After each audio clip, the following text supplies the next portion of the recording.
அன்பார்ந்த தோழர்களே,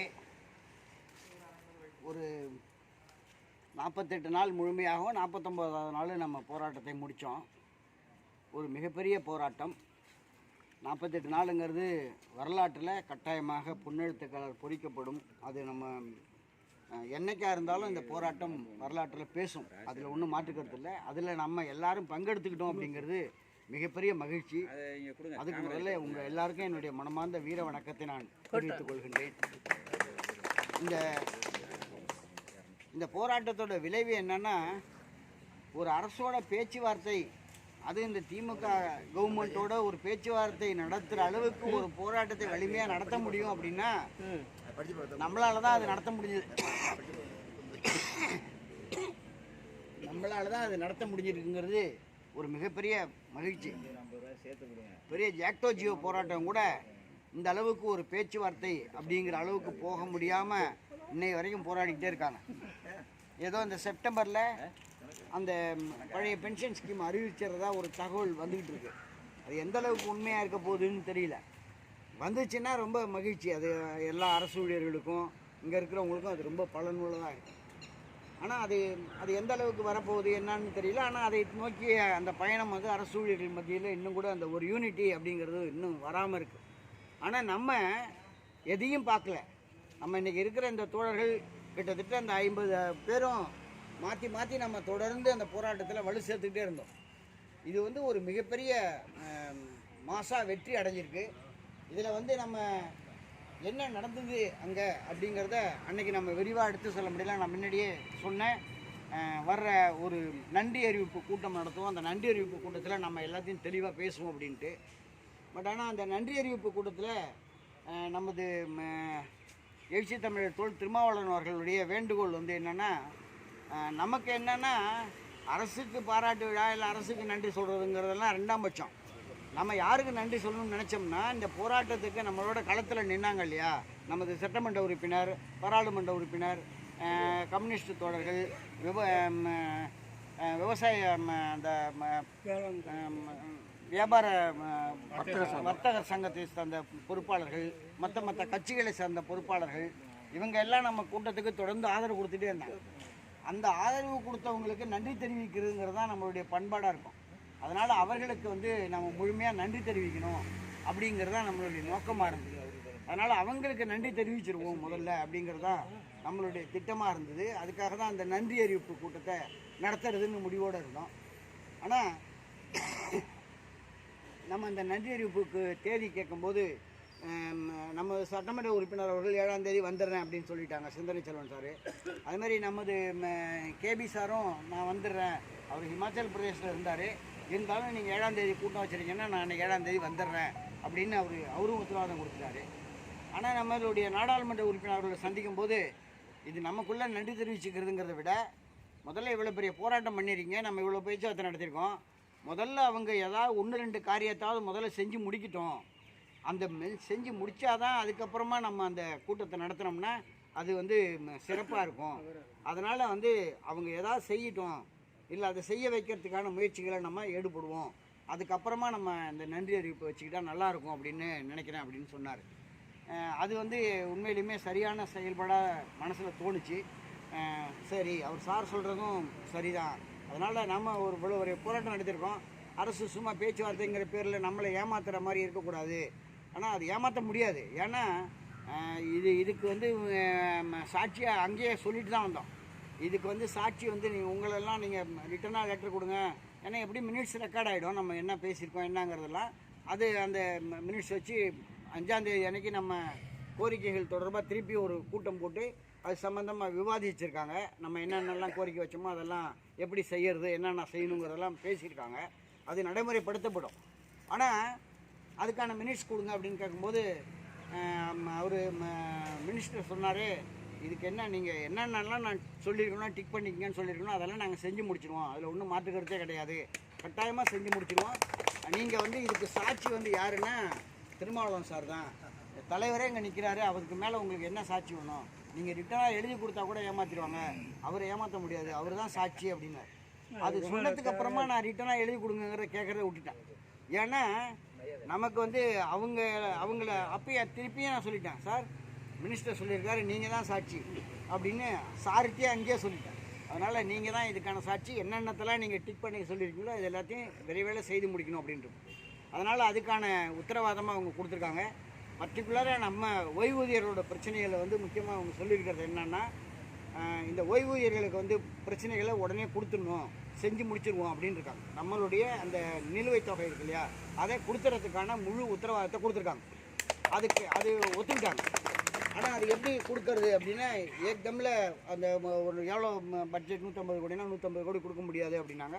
அப்போ அவங்க அதுக்கு வந்து அந்த பேஸ்டி மணலை கொடுக்கறதுக்கான வழி என்ன சொன்னாங்கன்னா, இப்போ நாங்கள் ஒரு 1300 பேர் போகிறோம், இந்த 1300 பேர் வெளியில் அனுப்பிட்டோம்னா அதில் வந்து ஒரு கிட்டத்தட்ட ஒரு 10-12 கோடி ரூபா மிச்சமாகும். அதை வந்து முதல் கட்டமாக என்ன பண்ணுவோம், இவங்களுக்கு அந்த பேலன்ஸ் இருக்கிறத ஃபஸ்ட்டு கொடுப்போம், அதுக்கப்புறம் அந்த வருஷம் ஒரு மாதத்துல எவ்வளோ மீறுதோ அதை படிப்படியாக கொடுத்து செட்டில் பண்ணிவிடுவோம் அப்படிங்கிற மாதிரி சொன்னாங்க. அது வந்து நான் என்ன சொன்னேன், அப்படிலாம் இல்லை சார், இப்போ வந்து இங்கே பென்ஷன் போடுறதுக்கு நான் எங்களுடைய சம்பளம் போடுறதுக்கு மட்டும்தான் கவர்மெண்ட்டு பணம் கொடுக்குறாங்க, பென்ஷனுக்கு வந்து பல்கலைக்கழகத்தோட வருமானத்துலேருந்து தான் கொடுக்குறாங்க. அதனால் அதை எடுத்துகிட்டு நீங்கள் அந்த பென்ஷனுக்கும் பல்கலைக்கழக சம்பளத்துக்கும் அரசாங்கம் கொடுக்குற மாதிரி ரெடி பண்ணுங்கள்.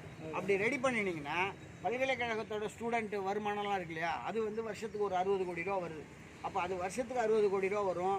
அதுக்கப்புறம் இந்த ஒரு 1300 பேர் போயிட்டாங்கன்னா இந்த பணம் இருக்கும்.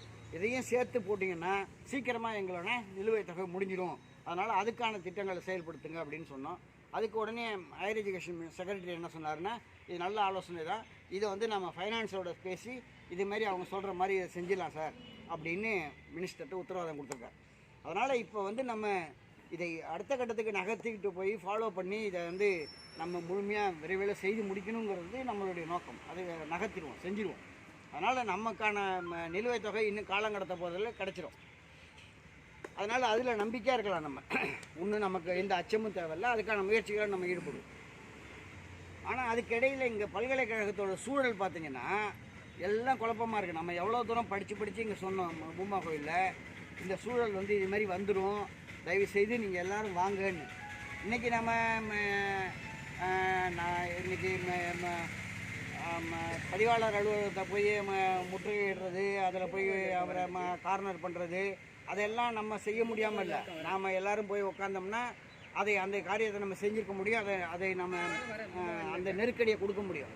ஆனால் அந்த நெருக்கடியை கொடுக்குறோம் அப்படின்னா அதை நம்ம செய்ய முடியாமல் செய்யலை. ஆனால் அதை தாண்டி நம்ம வந்து ஒரு நிரந்தர தீர்வை நோக்கி, ஏன்னா இந்த பிரச்சனைகள் வந்து எங்கே இருக்குன்னா இங்கே பதிவாளர்கிட்ட கிடையாது, இங்கே பதிவாளருடைய தீர்வில் கிடையாது. பதிவாளர் வந்து இங்கே ஒன்றும் ஒரு ரப்பர் ஸ்டாம்பு தான். ஒரு பதிவாளராக இருந்தாலும் சரி, இங்கே இருக்கிற துணைவேந்தர்களாக வர்றவங்களாக இருந்தாலும். ஏன்னா இன்றைக்கி இருக்கிற நிலைமையில் அரசு தான் இதுக்கான முழு தீர்வுகளை எடுக்க வேண்டிய பொசிஷனில் இருக்குது.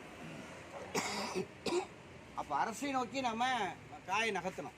அப்போ அதை நோக்கி நகர்த்துறதுக்கான போராட்ட வியூகம் தான் நம்ம இங்கே வந்து உட்காந்தது இந்த 48 நாள். அப்போ இந்த அரசை கவனிக்க வச்சு அரசோட பேச்சுவார்த்தை நடத்தி நம்ம ஒரு சொல்யூஷனுக்கு வந்திருக்கோம். ஆனால் இப்போ என்ன நிலைமைன்னா, இங்கே வந்து சம்பளம் போடுறதுக்கு பணம் இல்லைன்னா சொல்கிறாங்கல்ல, அது பொய். சம்பளம் போடுறதுக்கு பணம் இல்லாமலாம் இல்லை. ஏன்னா பட்ஜெட்டில் 700 கோடி ரூபா ஒதுக்கியிருக்காங்க. அண்ணாமலை பல்கலைக்கழகத்துக்காக 500 கோடியும், மற்ற பல்கலைக்கழகங்களுக்கெல்லாம் 200 கோடியும் பட்ஜெட்டில் போன பிப்ரவரி மாதம் நடந்த பட்ஜெட்டில் அலோகேஷன்லாம் இருக்குது. தெரியுமா உங்களுக்கு? 700 கோடி ரூபா பட்ஜெட்டில் பல்கலைக்கழகங்களுக்கான நிதின்னு 700 கோடி ரூபா ஒதுக்கியிருக்காங்க. பணம் இருக்குது. சம்பளம் போடுறதுக்கெலாம் பணம் இல்லைன்னு இல்லை. ஆனால் சம்பளத்தை காலதாமதப்படுத்துகிறாங்க. வேணும்னே காலதாமதப்படுத்துகிறாங்க. அப்போ வேணும்னே காலதாமதப்படுத்துகிறாங்கன்னா நாம் சொன்ன பாருங்க, எங்கே என்னென்னா இங்கே என்னென்ன சீர்திருத்தங்கள்லாம் செய்ய போகிறாங்க, இதையெல்லாம் தவிர்த்து இதெல்லாம் வந்து மிகப்பெரிய பாதிப்பை உங்களுக்கு ஏற்படுத்தும். எல்லோரும் வாங்க சேர்ந்து ஒன்றா சேர்ந்து கேட்போம் அப்படின்னு பாருங்கள். இன்றைக்கி அந்த பாதிப்பை நோக்கி நகர்ந்துட்டு என்னென்னா, ஒன்று வந்து இந்த 7, 14, 21 ஆடிட் அப்ஜெக்ஷன்ஸ் சொல்கிறாங்க இல்லையா, அந்த ஆடிட் அப்ஜெக்ஷன் சரி பண்ணிட்டு தான் என்ன பண்ணணும்னு இருக்காங்க, சம்பளத்தை போடணும். ஆடிட் அப்ஜெக்ஷன் சரி பண்ணிட்டு தான் சம்பளத்தை போடணும் அப்படின்னு சொல்லியிருக்காங்க. அது என்னென்னா, உங்களுக்கு நம்ம பேஸ்லிப்பில்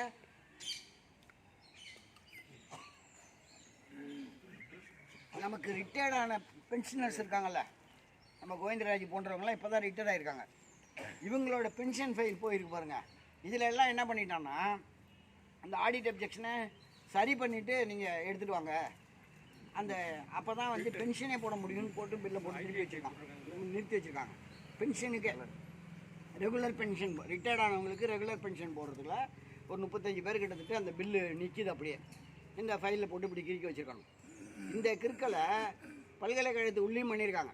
இப்போ என்னென்னா இந்த 7/14/21 சரி பண்ணணும்.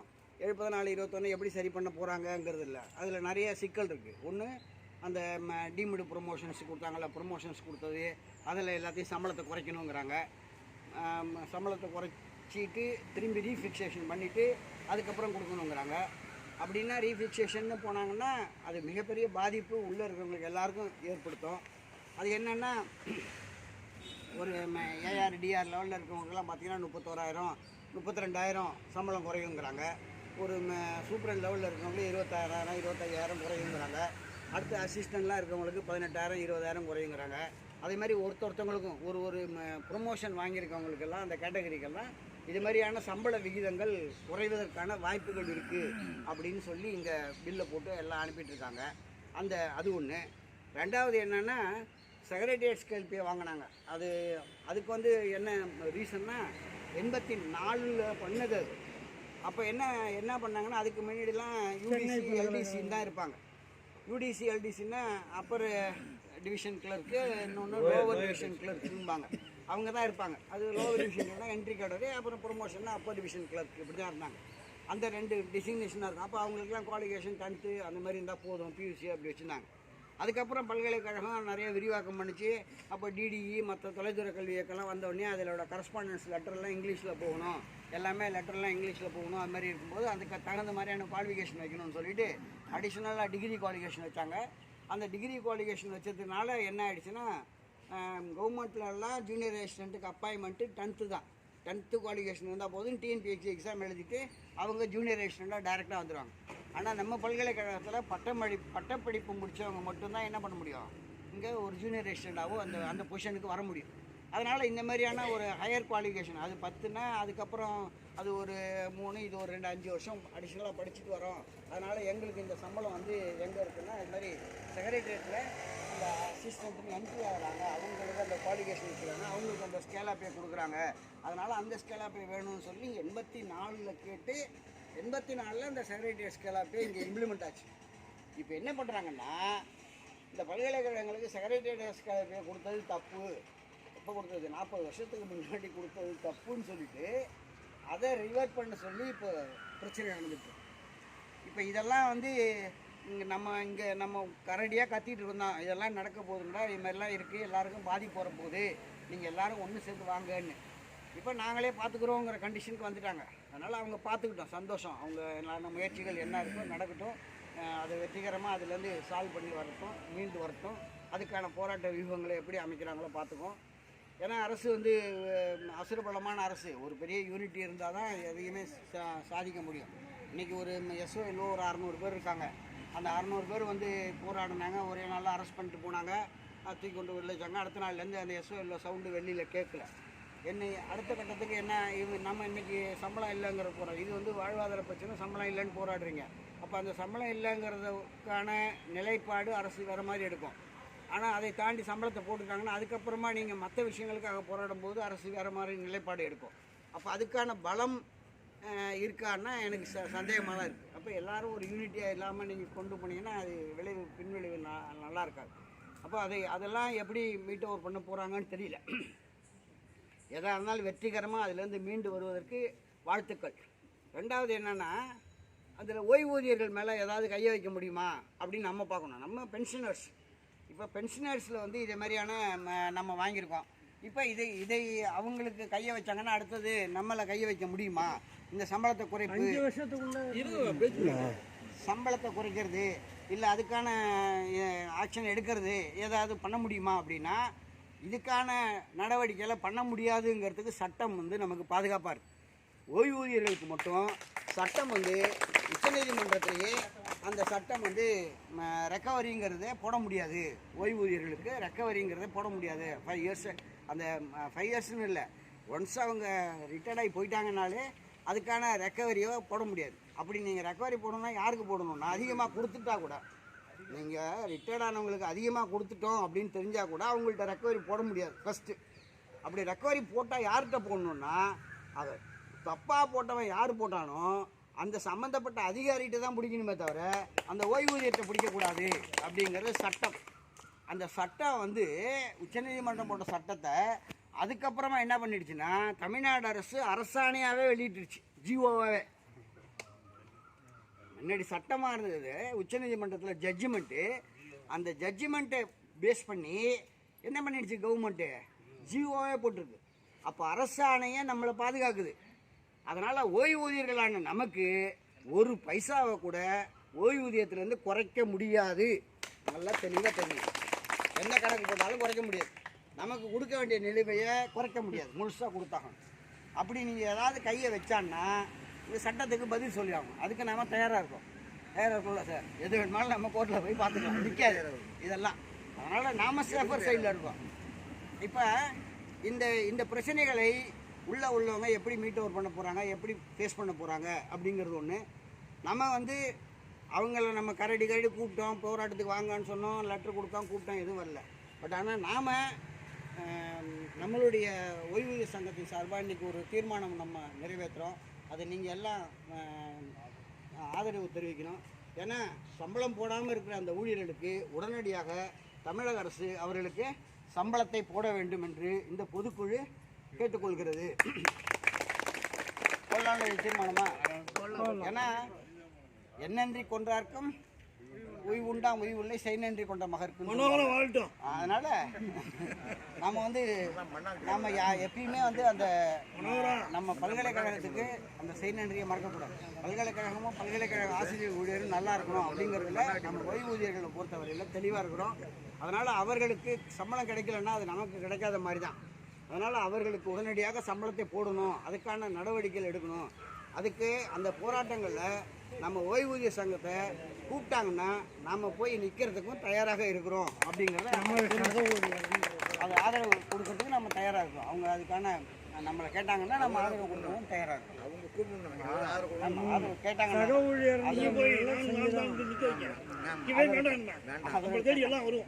ஆதரவு கேட்டாங்கன்னா நம்ம வந்து அதை செயல்படுத்துவோம். ரெண்டாவது, நமக்கான பிரச்சனைகள் நிறையா இருக்குது. நம்ம ஓய்வூதியர்களுக்கு நம்ம வந்து ஒரு பேச்சுவார்த்தை நடத்திருக்கோம். நம்ம ஒரு சேஃபர் சைடில் இருக்கிறோம்.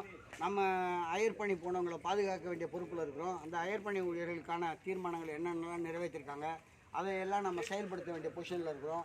அது கூட நம்ம போனோம் 2ஆம் தேதி தானே சார் போனோம். ஹையர் எஜுகேஷன் செக்ரட்டரியை போய் பார்த்து அதுக்கான அந்த லெட்டர் கொடுத்துட்டு வந்தோம். அப்போயே ஒரு கடை இதில் உள்ளது தானே இது ப்ராசஸ் ஆகிட்டுருக்கு, அதில் உள்ளது தானே நாங்கள் எல்லாத்தையும் பார்த்துக்குறோம். செக்ரட்டரி, ஹையர் எஜுகேஷன் செக்ரட்டரி நாங்கள் பேச்சுவார்த்தை நடந்ததுக்கப்புறம் போய் பார்த்துட்டோம் 2ஆம் தேதி திரும்பி. அப்போ இது ப்ராசஸ் தான் இருக்குது, இதில் உள்ளது தானே இது ப்ராசஸ் ஆகிடணும் அப்படின்னு சொல்லிட்டார். அதனால் அது ப்ராசஸ் ஆகிட்டுருக்கு. அதை இன்னும் ஸ்பீடப் பண்ணுறதுக்கு அதுக்குள்ளே இந்த சூழல் இங்கே முட்டிக்கிட்டு நிற்கிது. அதனால் இதையெல்லாம் இங்கே சரி பண்ணுவோம். நமக்கு வந்து ஒன்றும் நமக்கு ஒரு பெரிய விஷயம் கிடையாது. ஏன்னா நமக்கு வந்து பக்கபலமாக நிறைய பேர் இருக்காங்க. நல்லா தெரியுங்க, நம்ம ஒன்றும் தனிப்பட்ட முறையிலலாம் இல்லை. நமக்கு பின்னாடி தோழர் கேபி இருக்கார். ஏன்னா அவங்க சொல்லி தான் அந்த பேச்சுவார்த்தை நடந்தது. அவங்களுடைய பின்னணியில் இருக்குது. அவங்க சிஎம்மோட அந்த பர்சனல் செக்ரட்டரி இருக்கார்ல சண்முகம் சார், அவர் தான் நம்ம எக்ஸாம் இதை பார்க்குறாரு. பல்கலைக்கழகங்களுக்கான சிறப்பு அதிகாரியாக வச்சுருக்காங்க. அவருடைய ஆஃபீஸ்லேருந்து சிஎம் ஆஃபீஸ்லேருந்து சண்முகம் சார்கிட்ட சொல்லி சண்முகம் சார் தான் உடனடியாக வந்து யார்கிட்ட ஃபோன் பண்ணுறாரு, ஹையர் எஜுகேஷன் செக்ரட்டரிகிட்ட மினிஸ்டர்கிட்ட ஃபோன் பண்ணி கேபி சார் வந்து நம்மளை வந்து நீங்கள் போங்க, உங்களை மினிஸ்டர் சந்திக்கிறேன்னு சொன்னார், நீங்கள் போய் பாருங்கள் கிளம்புற 11 மணிக்குன்றாரு. நாங்கள் அவர் சொன்னாருங்கன்னு 11 மணிக்கு போய் அங்கே நிற்கிறோம். ஆனால் அவங்க வந்து இல்லை, மினிஸ்டர் மற்ற மீட்டிங்லாம் ஏதோ பிஸியாக இருந்தார். அப்போ உடனே அவர்கிட்ட சொல்கிறோம், என்ன நான் சொல்லியிருக்கேன், அவர் இது மாதிரி பண்ணுறாரு, என்ன அர்த்தம் அது, நீங்கள் போய் இருங்க நான் பேசிவிட்டு உங்களுக்கு சொல்கிறேன்னாரு. உடனடியாக அவர் நம்ம சொன்ன மாதிரி சிஎம்மோட ஆஃபீஸுக்கு ஃபோன் பண்ணி அவங்க செக்ரட்டரி மூலயமா உடனடியாக அந்த ஹையர் எஜுகேஷன் மினிஸ்டருக்கு ஃபோன் பண்ணி சாப்பிட்டுட்டு இருந்தவர் சாப்பாடை கூட சாப்பிடாம உடனடியாக நம்மளை வந்து அவங்க ஆஃபீஸில் வந்து சந்தித்தார். எங்கெங்கே அந்த போராட்டக்குழு, எங்கெங்கே அந்த வரும்போதே கேட்டுக்கிட்டே வர்றாரு, எங்கே அந்த போராட்டக்குழு, எங்கே அந்த போராட்டக்குழு, எதுங்க இப்படி தான் கேட்டுட்டு வர்றாரு. அப்போ அந்த நம்மளுடைய உணர்வுகளை எங்கே போய் பற்றிட்டு இருக்குன்னு பாருங்கள். அப்போ நம்ம அந்த போராட்ட குழு அப்படிங்கிறத ஒரு மினிஸ்டர் வாயாலேயே பேச வச்சுருக்கோம். அவங்கள வச்சு நம்ம பேசியிருக்கோம். அவர் அன்னைக்கு உட்காந்து நம்மள்கிட்ட டிஸ்கஸ் பண்ணிவிட்டு இது சம்மந்தமாக நான் ஒரு இதுக்கு அரேஞ்ச் பண்ணுறேன் அப்படின்னு சொல்கிறாரு. அதை வந்து நம்ம திருமாவளவன் சார் நான் உடனே சொல்கிறேன், இதுமாதிரி சார் அவங்க வந்து ஒரு டேட்டு ஃபிக்ஸ் பண்ணுறேன்னு சொல்லியிருக்காங்க இந்த பேச்சுவார்த்தை அரேஞ்ச் பண்ணுறதுக்கு அப்படின்னாரு. உடனே திருமாவளவன் சார் என்ன சொன்னார்னா, நான் அவரை தான் பார்க்க போகிறேன், வாங்க எங்கள் கூடன்ட்டார்.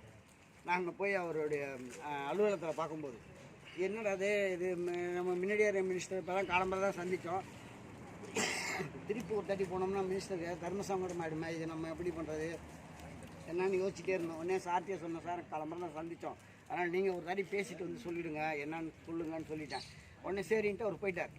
போயிட்டு மினிஸ்டரை போய் அவங்க வீட்டில் போய் பார்த்துட்டு அவர் என்ன சொன்னார்னா, 26ஆம் தேதி அன்னைக்கு மினிஸ்டர் வந்து 26ஆம் தேதி அன்னைக்கு அவங்களோட பேச்சுவார்த்தை வச்சுக்கிறோம், நீங்கள் 26ஆம் தேதி அவங்கள வர சொல்லிவிடுங்க அப்படிங்கிற தகவலை திருமாவளவன் சார்கிட்ட சொல்லிட்டார். இந்த திருமாவளவன் சார் உடனே ஃபோன் பண்ணி, எங்கேங்க இருக்கீங்க, நான் வர சொன்னேன்னே ஏங்க வரல அப்படின்னாரு. இல்லை சார் இது கிளம்புறத நாங்கள் பேசணும் சார்கிட்ட, அவங்க ஒரு டேட்டு ஃபிக்ஸ் பண்ணுறேன்னு சொன்னாங்க, அதனால தான். இல்லை உங்களுக்கு 26ஆம் தேதி டேட்டு ஃபிக்ஸ் பண்ணியிருக்காங்க, 26ஆம் தேதி பேச்சுவார்த்தைக்கு நீங்கள் தலைமை செயலகத்துக்கு வந்துடுங்க அப்படின்ட்டாங்க. அதுக்கப்புறம் சரின்ட்டு நான் அதுக்கப்புறமா நாங்கள் அதை சரி சார் நாங்கள் வந்துடுறோம் அப்படின்ட்டோம். ஆனால் அதை பாருங்கள், அந்த 26ஆம் தேதிக்கு அப்புறம் நான் இந்த பேச்சுவார்த்தைக்கெல்லாம் பேசிகிட்டு இருந்தவர் அங்கே சோமஸ் சுந்தரம் அப்படிங்கிறவர், அவர் தான் வந்து பர்சனல் பிஏ, சீனியர் பிஏ, அவர் தான் இதை டீல் பண்ணிட்டுருக்காரு. அவர்கிட்ட நான் கேட்கும்போது அவர் என்ன சொல்லிட்டாரு, இல்லை சார் அந்த சம்மந்தப்பட்ட 26ஆம் தேதி அன்னைக்கு அவங்க முதல்ல பேசிக்கிறாங்க, யார் செக்ரட்டரி மட்டத்துலேயும் உங்கள் பல்கலைக்கழகத்துலேருந்து வர்றவங்களாம் எல்லாத்தையும் வச்சு முதல்ல அவங்க பேசிக்கிறாங்க, பேசிக்கிட்டு அதுக்கப்புறமா அவங்களுக்கு ஒரு டேட்டு கொடுத்து உங்களை கூப்பிடுவாங்க சார், அப்போ வந்து நீங்கள் வந்து பேசுங்க அப்படின்ட்டார். நானும் அதான் இங்கே மீட்டிங்கில் சொன்னேன், 26ஆம் தேதி இல்லை வேறு ஒரு நாள் இருக்கும் அப்படின்னு கூட நம்ம மீட்டிங்கில் பேசியிருந்தோம். ஆனால் எனக்கு ஒரு டவுட்டு மட்டும் இருந்தது, உள்ளுக்குள்ளே இருந்தது. ஏன்னா மினிஸ்டர் வந்து 26ஆம் தேதி திருமாவளவன் சார்கிட்ட சொல்லிட்டாரு, திருமாவளவன் சார் நம்மள்கிட்ட சொல்லிட்டாங்க. அப்போ 26ஆம் தேதி அன்றைக்கி நம்ம அங்கே இருந்துட்டோம்னா தான் நல்லது, என்ன நடக்குதோ என்னவோ தெரியல அப்படின்றதுக்காக திருப்பி அந்த பர்சனல் பிஏக்கு திரும்பியும் ஃபோன் பண்ணேன்.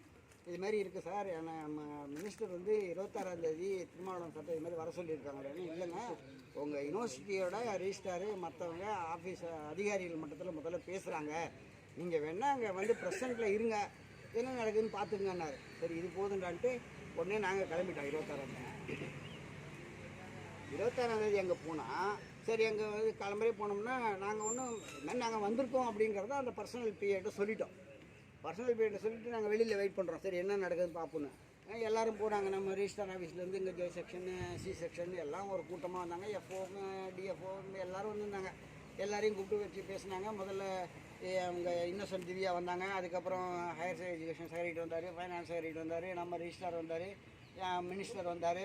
எல்லோரும் வந்து உள்ளே உட்காந்து காலம்புலேருந்து நம்ம அந்த 15 நிமிஷம் கோரிக்கை பாயிண்ட்டு அவங்க டிஸ்கஷன் பண்ணிகிட்டே இருக்காங்க. காலம்புலேருந்து கிட்டத்தட்ட ஒரு 2 மணி வரைக்கும் அவங்க அந்த பேச்சுவார்த்தை தான் நடக்குது, வேறு எதுவும் இல்லை. காலம்புரையிலேருந்து ஃபுல்லாக வேறு யாரையும் பார்க்கல, நம்ம டிமாண்ட்ஸை ஃபுல்லாக டிஸ்கஸ் பண்ணியிருக்காங்க. டிஸ்கஸ் பண்ணிவிட்டு அதுக்கப்புறம் சரி என்னடா இதுன்னா, அப்போ உடனே சார் ஃபோன் பண்ணுறாரு, திருமாவளவன் சார் வந்து சீஃப் செக்ரட்டரியை பார்க்குறதுக்காக அங்கே வெயிட் பண்ணிகிட்டு இருக்காரு. எங்கே சீஃப் செக்ரட்டரி அன்எக்ஸ்பெக்டடாக வந்திருக்காரு, இது நமக்காக வரல, அவர் அன்எக்ஸ்பெக்டடான ஒரு சூழ்நிலை அங்கே வந்து சீஃப் செக்ரட்டரி வந்து பார்க்க வந்திருக்காங்க. அது வந்து இயற்கை வந்து எப்படி நம்மளை கொண்டு போய் விடுதுங்கிறது தான் ரொம்ப முக்கியம். ஏன்னா நியாயம் எங்கே இருக்கோ, அந்த நீதி எங்கே இருக்கோ, அதுக்கு வந்து சப்போர்ட் வந்து இயற்கையே வந்து கொடுக்குன்னு சொல்லுவாங்க பாருங்கள், அதுதான். அப்போ அவங்க இருக்கானோடனே சரி அவர் சாரை போய் பார்த்துருவோன்ட்டு அங்கே வெயிட் பண்ணோம். அதுக்கப்புறம் நம்ம டிமாண்ட்ஸ் என்னென்ன இருக்கோ அதையும் கொடுத்து சார் சீஃப் செக்ரட்டரிகிட்ட இங்கே சொல்லிவிடுங்கன்னு சொல்லி சீஃப் செக்ரட்டரிகிட்ட கொடுக்க சொல்லி திருமாவளவன் சார்ட்ட உள்ளே அனுப்பிட்டோம். அவங்க அந்த டிமாண்ட் காப்பியும் சீஃப் செக்ரட்டரியும் கொடுத்துட்டு அவங்களையும் பார்த்துட்டு அதுக்கப்புறம் வெளில வர வரைக்கும் வெயிட் பண்ணோம். உடனே அவங்க வெளியில் வந்துட்டாங்க. இங்கேயே மீட்டிங் நடந்துகிட்டே இருக்குது. இங்கே மீட்டிங் நடந்துட்டு எல்லாம் முடிச்சுட்டு 2 மணிக்கு மேலே சாப்பிட்றதுக்கு மினிஸ்டர் கிளம்பிட்டாங்க. இங்கே போய் இங்கே செக்ரட்டரி போய் இந்த பிஏவை போய் பார்த்தா, இல்லை சார் மினிஸ்டர் இப்போ தான் போயிருக்காரு, இன்னொரு 5 நிமிஷம் கழித்து வந்தால் தான் என்னான்னு தெரியும், உங்களுக்கு எப்போ டேட்டுங்கிறத அவர் வந்து தான் சொல்லுவார், அவர் வந்து கேட்டுக்குங்க நீங்கள் எப்போ டேட்டுங்கிறத அப்படின்னு அந்த பிஏ சொல்லிட்டார். சரி நம்ம டேட்டு தானே கேட்க போகிறோம், கேட்டுக்குன்னு சொல்லிட்டு வெயிட் பண்ணிகிட்ருக்கோம். ஆனால் இவர் நம்ம திருமாவளவன் சார் அங்கே சீஃப் செக்ரட்டரியை பார்த்துட்டு வெளியில் வந்தோடனே சார் இது மாதிரி இருக்குது காலம்பரை பேசினாங்க, நீங்கள் இன்றைக்கி 23 சொன்னீங்க, 26 அந்த பேச்சுவார்த்தை நடத்துகிறாங்கன்ற தகவல் சொன்னீங்க, அதனால் நாங்கள் வந்திருக்கோன்னொடனே சார் என்ன பண்ணிட்டாரு, உடனே வாங்கன்னு சொல்லிட்டு நேராக ஹையர் எஜுகேஷன் மினிஸ்டர் ரூமுக்கு வந்துட்டார். சரி வாங்க போய் பார்ப்போம் என்ன நடக்குது, என்னன்னு நீங்கள் கேட்டு என்ன டேட்டுங்கிறத நீங்கள் சொல்லுங்கள் சார். அவங்க என்னைக்கு நீங்கள் 26ன்னு சொன்னீங்க, நாங்கள் வந்துட்டோம், இந்த 26ங்கிறதுக்கு அப்புறம் என்னைக்கு டேட்டுங்கிறத நீங்கள் கேட்டு சொல்லுங்கள் அப்படின்னோடனே அவர் வந்துட்டார். உடனே வந்து மினிஸ்டர் ரூமுக்கு போனால் மினிஸ்டர் அப்போ தான் சாப்பிட போயிருக்காரு, வந்துடுவாருங்க அப்படின்னு அவர் செக்ரட்டரி சொல்கிறார். சரின்னு சொல்லிட்டு கொஞ்ச நாள் பார்த்துட்டு உடனே திருமாவளவன் சார் வெளியில் வராங்க, மினிஸ்டர் ஏற்ற மாதிரி வந்துட்டார். தலைவர் வந்தானே வாங்க வாங்க வாங்க நீங்களே வந்து முடிச்சு வைங்க, நீங்கள் முடிச்சு வைக்கலாம் நல்லாயிருக்கும், இதை நீங்கள் தான் வந்து முடிச்சு வைக்கணும்னு சொல்லிட்டு மினிஸ்டர் வந்து என்ன பண்ணிட்டாரு, திருமாவளவன் சாரை கையோடு கூப்பிட்டுட்டு வந்து அவர் ரூமில் உட்காந்துக்கிட்டார். திருமாவளவன் உட்காந்துட்டு உடனே இந்த போராட்டங்களை வர சொல்லுங்கன்ட்டாங்க. உடனே பேச்சுவார்த்தை ஸ்டார்ட் ஆகிடுச்சு. கிட்டத்தட்ட 1.5 மணி நேரம் 2 மணி நேரம் பாயிண்ட் டு பாயிண்ட் எல்லாத்தையும் 15 அம்ச கோரிக்கையும் விளக்கமாக சொன்னோம். அதில் வந்து முடியாதுன்னு சொல்கிறது 2 விஷயம் தான் அவங்க நெகட்டிவாக சொன்னது. நெகட்டிவானா என்ன, அந்த என்எம்ஆர் கன்சால்டேட்டை வந்து பர்மனெண்ட் அப்படிங்கிறது வந்து இப்போ சாத்தியப்படாது, கொஞ்சம் இந்த பிரச்சனையெல்லாம் கொஞ்சம் முடிஞ்சதுக்கப்புறம் தான் அதை நம்ம என்னென்னு கன்சிடர் பண்ண முடியும் அப்படின்னு ஒன்று சொன்னாங்க. அந்த பர்மனெண்ட் பண்ணுறதுங்கிறதுல ரெண்டாவது அந்த SOLO டிமாண்ட் வந்து சம்பளத்தை குறைக்காமல் இன்க்ரிமெண்ட் போட்டு அனுப்புங்கன்னு சொன்னாங்க. அந்த 2 விஷயத்துக்கு மட்டும்தான் அவங்க கொஞ்சம் தயக்கமாக நோன் பண்ணாங்க. மீதி எல்லாத்தையும் ஓகே, மீதி எல்லாத்தையும் நிறைவேற்றிறேன்ட்டாங்க. மீதி எல்லாமே ஓகே தான், அதில் எல்லாமே நிறைவேற்றிறேன்ட்டாங்க. அதை இனிமேல் ஆக்ஷனில் வரும், அதனால் அது நமக்கு எல்லா கோரிக்கையும் நிறைவேறிடும். இந்த 2 மட்டும்தான் ஆசிலேஷனில் உள்ள விஷயம். இன்னொன்று இந்த அப்சார்ப்ஷனுங்கிறத வந்து அக்செப்ட் பண்ணிக்கிட்டாங்க. பாலிசி வைஸு பண்ணணும், அரசாங்கத்தோட கொள்கை முடிவாக அதை எடுக்கணும். அந்த கொள்கை முடிவை வந்து நாங்கள் மட்டும் எடுக்க முடியாது, சிஎம் லெவலில் எடுக்கணும்னு இருக்காங்க. அது அவர் திருமாவளவன் சார் சொன்ன சார், நீங்கள் சிஎம்கிட்ட இதுக்காக ஒரு அப்பாயின்மெண்ட் வாங்குங்க, சிஎம் லெவலில் இதை நம்ம பேசி இந்த கொள்கை முடிவை எடுக்க வைக்கணும் அப்படின்னு சொல்லியிருக்கோம். அதுக்கும் அவர் சரின்னு இருக்காங்க. அதனால் அது கொள்கை முடிவாக நம்ம அதுக்குள்ளே சில விஷயங்கள்லாம் முடிச்சுக்கிட்டு அது ஃபைனல் ஸ்டேஜுக்கு அதுக்கு போகலான்னு முடிவு பண்ணியிருக்கோம். அதனால் இதுதான் அங்கே இருந்த பிரச்சனைகள். அதனால் இயற்கை வந்து நமக்கு எந்த விதத்துலலாம் வந்து ஒத்துழைப்பு கொடுக்குது, நம்மளுடைய முழுசாக கொண்டு போய் அந்த வெற்றிகரமாக அந்த போராட்டத்தை முடிச்சுதுங்கிறது தான் ரொம்ப சந்தோஷமான விஷயம். அதுக்காக நம்ம இவ்வளோ காலமாக நீங்கள் எல்லாரும் எடுத்த முயற்சி, ஏன்னா நம்ம கிட்டத்தட்ட 12 வருஷமாக நிறைய பேர் இன்னும் வாங்காமல் இருக்கோம், அந்த 50% வாங்காமல் இருக்கோம். இது வந்து எல்லாருடைய மன உளைச்சல். இதுக்கெல்லாம் வந்து விரைவில் தீர்வு நோக்கி நம்ம நடந்துட்டோம். ஆனால் அதுக்கு முன்னுதாரணமாக தான் இவ்வளோ பல்வேறு சிக்கல்களை எல்லாத்தையும் எடுத்து சீக்கிரமாக முடிக்கணும், இந்த பல்கலைக்கழகத்தோட சிக்கல் சீக்கிரம். ஏன்னா சிக்கல் முடிஞ்சாதான், அதாவது ஒரு விஷயம் வந்து எஸ்ஆர்னோ முடிவுக்கு வரணும், அந்த முடிவை நோக்கி நகரும்போது இப்போ ஒரு நல்ல யூனிட்டி இருந்து இதை இங்கே அந்த சிக்கல்லேருந்து பல்கலைக்கழக எம்ப்ளாயும் மீண்டு பல்கலைக்கழகம் மீள்ற மாதிரியான ஒரு யூனிட்டியான ஒரு போராட்டத்தை இங்கே முன்னெடுத்தாங்கன்னா நல்ல சொல்யூஷன் கிடைச்சிடும். இல்லைன்னா திரும்பி ஜவு மாதிரி இழுத்துக்கிட்டே போகும், இல்லை காலதாமதமாகும், இல்லை எதிர்மறையான விளைவுகளை கூட ஏற்படுத்தலாம். இதெல்லாம் உணர்ந்துக்கிட்டு சும்மா ஏதோ நம்ம போகிறோம், அங்கே ஒரு 200 பேர் வராங்க, ஒரு கோஷம் போடுறோம், கூட்டுறோம், ரீசார்ட் ரூமில் பண்ணிடுறோம்னு நினச்சிக்கிட்டு இருந்தோம்னா அது தீர்வு கொடுக்காது. அதுக்கு தகுந்த மாதிரியான வடிவமைகளை எப்படி பண்ண போகிறோங்கிறதெல்லாம் திட்டமிட்டு செயல்படுத்தினாங்கன்னா எல்லாரையும் பாதுகாக்க முடியும் அப்படிங்கிறத மட்டும் நான் தெளிவுபடுத்திக்கிறேன். அதனால் அவங்க என்ன போராட்டத்தை முன்னெடுத்தாலும் அதற்கு வந்து நம்ம ஓய்வூதிய சங்கங்கள் அவங்களுடைய அழைப்பு எடுத்தாங்கன்னா அதுக்கு நம்ம முழுமையாக உறுதுணையாக இருக்கிறதுக்கு தயாராக இருக்கிறோம், அதில் ஒன்றும் மாற்றுக்கிறது இல்லை. அதனால் அது நம்ம சப்போர்ட் பண்ணுவோம். அதனால் நம்மளான கோரிக்கை விரைவில் முடிய இருக்குது. நான் தான் முன்னாடியே சொன்னேன், நம்ம ஓய்வூதியர்களில் வந்து நம்ம இந்த கோரிக்கைகளுக்காக மட்டும் இல்லாமல் நம்ம இப்போ இவ்வளோ பேர் கிட்டத்தட்ட ஒரு 100 பேர் வந்துட்டோங்க. இப்போ இந்த நம்ம 100 பேரும் நிறைய விஷயங்களை நம்ம ஒரு யுனைட் ஆகணும். எதிர்காலத்துக்காகவும் நம்ம எல்லாருடைய நலன்களுக்காகவும் என்னெல்லாம் பண்ணலாம் அப்படிங்கிறதெல்லாம் நம்ம ஒரு யுனைட் ஆகும்.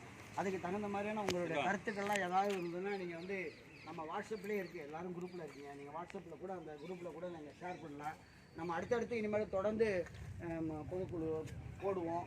அதில் அந்த பொறுப்பாளர்களை வந்து கூடுதலாக நியமிக்க இருக்கிறோம், அது மாதிரி செயற்குழு உறுப்பினர்களை கூடுதலாக நியமிக்க இருக்கிறோம். அதனால் எல்லா விஷயங்களையும் அடுத்தடுத்து தொடர்ந்து நம்ம ஃபாலோ பண்ணிகிட்டே இருக்க போகிறோம். அதுக்கெல்லாம் நீங்கள் முழுமையான ஒத்துழைப்பு கொடுக்க வேண்டும் என்று கேட்டுக்கொண்டு வாய்ப்புக்கு நன்றி கூறி விடைபெறுகிறேன். நன்றி, வணக்கம். அருமை சகோதர சகோதரிகளே, ஒரு 10 நிமிடம் அதுக்குள்ளே கூட்டத்தை முடிக்கிறோம். அதனால் கொஞ்சம் பொறுமை காக்க வேண்டுகிறேன். நம்முடைய இந்த அண்ணாமலை பல்கலைக்கழக ஆசிரியர் பணி நிறைவு ஊழியர்கள் சங்கத்தினுடைய பொதுக்குழு கூட்டத்திற்கு சிறப்பு அழைப்பாளராக வந்திருக்கக்கூடிய நமது கூட்டமைப்பைச் சேர்ந்த சிதம்பரம் அண்ணாமலை பல்கலைக்கழக தொழில்நுட்ப பணியாளர் நலச்சங்கத்துடைய தலைவர் நம்ம இளவரசன் அவர்கள் இப்பொழுது உரையாற்றுவார்கள். அதற்கு பிறகு இன்னொரு தோழர் வந்திருக்கார். அவரும் நமக்காக முழுமையாக இருந்து இவர்களெல்லாம் நமக்காக முயற்சியோடு ஒத்துழைப்பு கொடுத்தவர்கள். அவர்களை நான் இந்த நேரத்தில் வருகின்ற வரவேற்கிறேன். வந்து இளவரசன் அவர்கள் இப்பொழுது உரையாற்றுவார்.